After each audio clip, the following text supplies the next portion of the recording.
योद्धा न्यूज मराठी। तर जो महत्त्वाचा प्रकल्प आहे तो आपल्या पुणे जिल्ह्यामधील जे जोडणारे जे तालुके आहेत त्यामध्ये आपण पाहतोय अगदी भोसरीपासून खरं तर खेड, त्याचबरोबर आंबेगाव, जुन्नर तसेच संगमनेर असे हे चारही पाचही तालुके एकत्र जोडण्यासाठी एक महत्त्वाकांक्षी प्रकल्प म्हणून रेल्वे प्रकल्प पाहिलं जातं। परंतु या प्रकल्पामध्ये खरं तर मधल्या काळामध्ये गेले 25 वर्ष आपण त्या प्रतीक्षेत आहोत।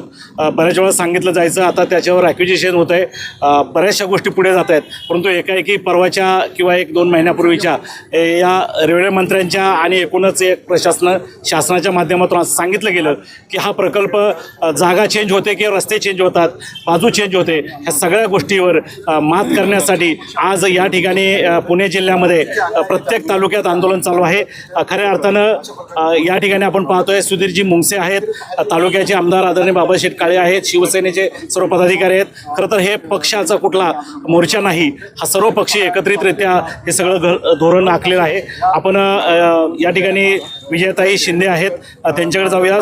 सुधीर भाऊ, मला सांगा आता हा लढा आपल्याला पुढे किती दिवस न्यावा लागणार आहे, तेव्हा न्याय मिळेल? जोपर्यंत ही रेल्वे ह्या मार्गाने जात नाही तोपर्यंत लढा हा आमचा सर्व शेतकरी बांधव असेल, सर्व विद्यार्थी असतील, सर्व उद्योजक असतील, यांचा हा लढा शेवटपर्यंत चालू राहील। कारण की ही रेल्वे आपल्या सर्वांच्या महत्त्वाची आहे, ही कुठल्या एका पक्षाची नाही, ही सर्व पक्ष मिळून सर्व शेतकरी बांधव, सर्व तालुक्यामधील राहणाऱ्या जनतेच्या हितासाठी ही रेल्वे खऱ्या अर्थानं आहे। त्याच्यामुळं हा लढा शेवटपर्यंत चालू राहील। खरं तर शेतकऱ्यांसाठी किंवा जो आपलं दळणवळण महत्त्वाचं आहे, या सगळ्या गोष्टी आपल्याला समजत आहेत। परंतु शासनालाही देखील माहिती असताना देखील केंद्राने असं बहुत धोरण का आखलं? याच्यामध्ये राजकीय षडयंत्र या ठिकाणी केलेले आहेत। काही खासदार असतील, त्यांचे काही फायदे तोटे त्यांनी पाहिलेले आहेत।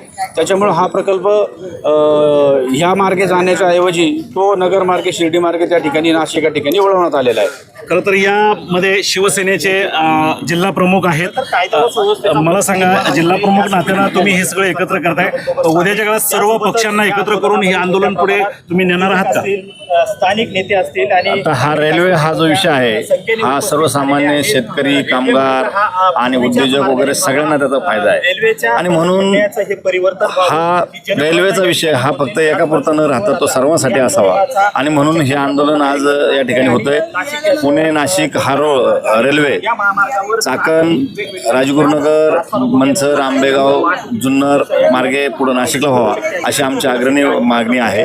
खरं तर पारतंत्र्यामध्ये इंग्रज आपल्याकडे आले, त्यांना कळालं की रेल्वे इतकी महत्त्वाची आहे, पण दुर्दैव आपल्या देशाचं आहे, आपल्या देशात खऱ्या अर्थाने जिथं गरज आहे तिथं मात्र रेल्वे होत नाही। आणि म्हणून आता ह्या भागातला शेतकरी आणि सर्वसामान्य माणूस प्रचंड त्रासलेला आहे आणि त्यामुळं तो रस्त्यावर उतरला आहे। उद्याच्या काळात जर हा निर्णय पुणे नाशिक सरळ मार्ग झाले नाही रेल्वे, तर तो तीव्र स्वरूपाचा अशा पद्धतीचे आंदोलन आपल्याला पाहायला मिळेल।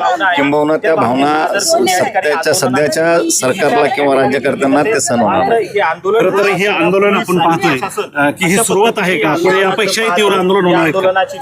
आजचं पुणे नाशिक रेल्वे मार्ग सरळ झाला पाहिजे या आग्रही मागणीसाठी केरळांदी विधानसभा मतदारसंघाचे लोकप्रिय आमदार आदरणीय बाबासाहेब काळे यांच्या नेतृत्वाखाली सर्वपक्षीय आंदोलन हे सुरुवातीला या ठिकाणी संपन्न होत आहे। खरं तर केंद्र शासनाने यापुढील काळात या रेल्वे मार्गाविषयी सकारात्मक भूमिका घेतली नाही, तर शिवसेना स्टाईलनं अनेक आंदोलने यापुढच्या काळात देखील व्यापक प्रमाणात आम्ही उभं करणार आहोत।